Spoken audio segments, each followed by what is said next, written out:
Yeah, this is where he starts becoming an actually interesting character. He starts off as such a jerk. Now you're seeing him realize what he has done. He grows up a lot in just a little bit.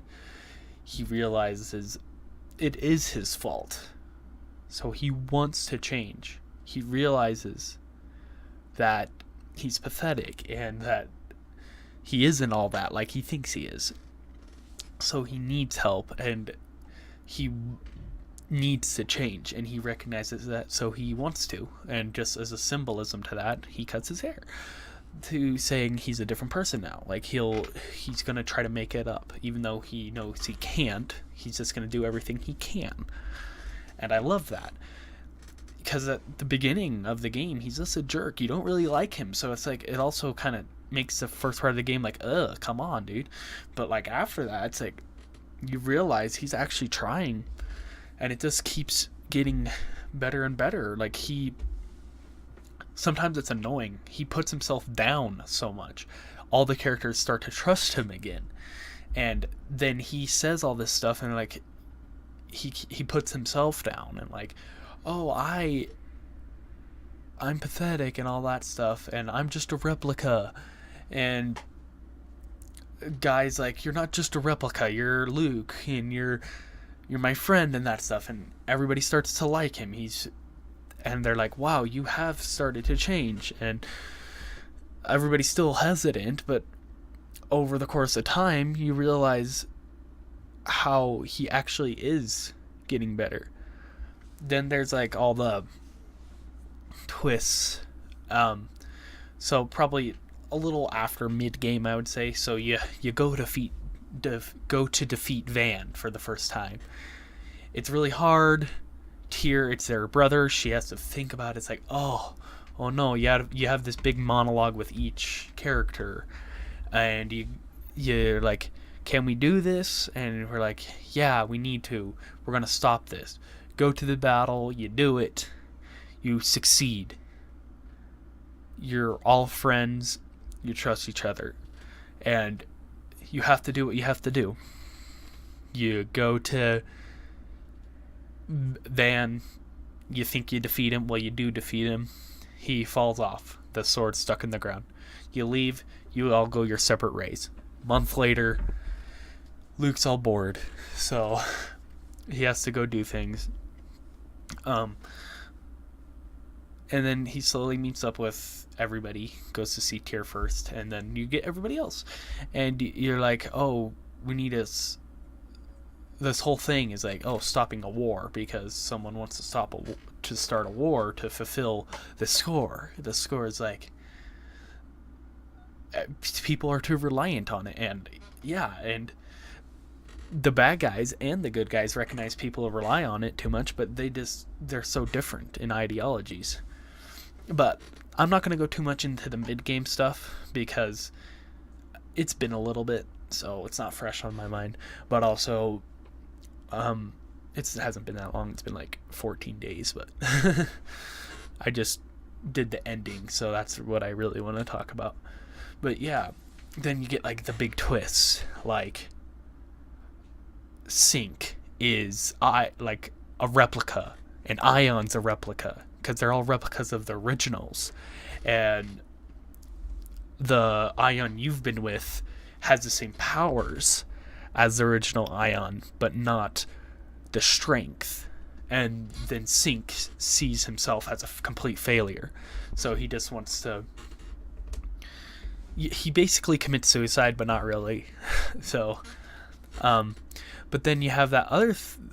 It's not a side storyline, but it's not the main story, but it's still during the main quest, where you found out a long time ago Natalia is not the king's daughter. Then they actually end up deciding, even though you're not my blood, we grew up together and all the memories are real. So, and the civilians stick with her, and she's down. She's like, her whole life got rattled. She doesn't even know anything. They slowly find out that Largo, the Black Lion, one of the god generals you keep running into, bad guy, he's mean, is her father. And it's just like, dang, we have so many attachments to these bad guys. It's like, it's painful. And then you have that thing where what Synch did to Guy, make him like try to kill Luke. Then you get that story of how Guy had his family killed by Kimlaska. So he at one time wanted to kill Luke and his family because they killed his family. Then he's like, but like that won't change them from not being here. So he's lived with Luke for a while. So they actually are friends. So he's like, yes, there was a time I did want to kill you. Not anymore. I know things happen. He still doesn't necessarily completely forgive Duke Fabra, but he likes Luke because Luke really wasn't part of it, but he knows how to move on. And so you see that. Way in the past, like Jade, he feels so bad because he's kind of caused all this because he made Thaumacrie, and he's like, oh no, if I wouldn't have done this research, then it wouldn't be happening now. It probably would have, so somebody else would have done it. So just not him. You get Annis. She's been spying on them the whole time. Tyr, she doesn't have necessarily too much hiding. She knew Van's her brother. So that's why the whole game started, was she was trying to kill him because he's a bad guy. No, because he was trying to do something awful. And then the hyper-resonance and all that stuff. But yeah, I'm mostly just going to talk about like Eldrant. So now let's go back to the tower where Luke decides, even though everybody says he shouldn't, Guy's like, do not do it.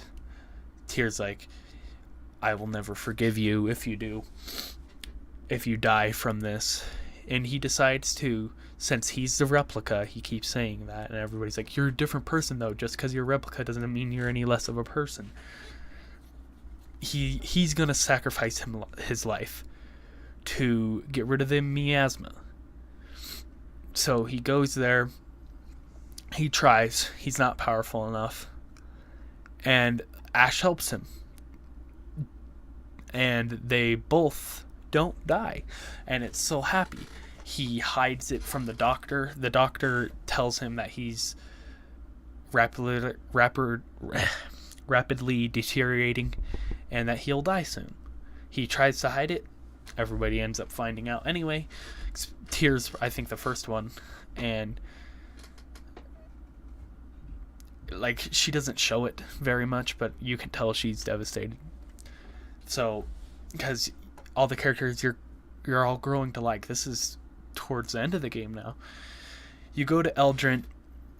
It's a copy of Hod, so a guy is just going crazy because he grew up there, and it's painful for him, but he keeps going. He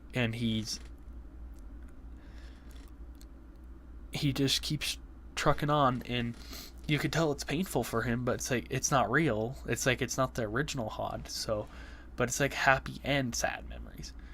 Then there's a lot of boss battles.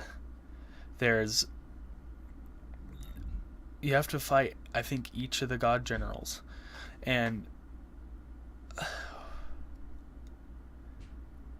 Largo, I don't know if that was on Eldrant, but Largo, you have to fight him. And no, it wasn't. It was at the bottom of one of the gates, the absorption or radiation gate. And you have to kill him And people keep the party, your guys, they keep being sympathetic with them. They're like, you cannot, and the bad guys say this, you can't sympathize with your enemies or else you won't be able to do what you need to. But they end up killing him because they need to, and he won't give up unless he's dead. So they do that. Arietta, oh gosh, go to Arietta in the woods, and you have this fight between Annis and her, and you have to kill her, and it's painful because like you understand her too, and then you get to fight Dist and his thing, and you have to kill him. It's painful for Jade. They were friends. He tried to say they weren't, but they grew up together. They were friends. So, but he's gone crazy, and so you have to kill him. You go to one of the last things is Sync. Sync is a replica of Ion. So he says like, what's the point of me? And it's what he says is real depressing, and it's like, oh man, dude, stop doing that. And you have to kill him because he won't stop until he does what he wants to. He wants to get rid of the score because he hates the score, because he feels like he doesn't have a purpose. So he kind of has the same feeling as Luke, but Luke finds his purpose. Everybody tries to tell Sync he has a purpose, but he won't take it. He thinks he's no good. Then Ash has been helping you a lot. He's still kind of bitter towards Luke because Luke lacks confidence, and he's stole everything from him, but he's willing to give that up now. But you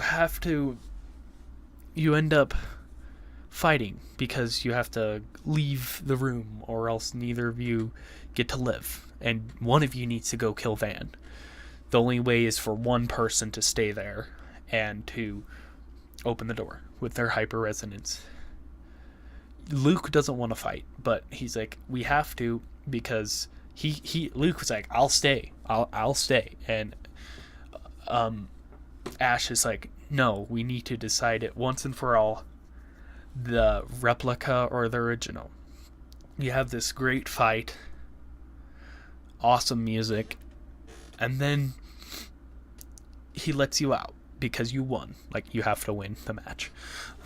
And then you go, like, Luke and him, they're always connected.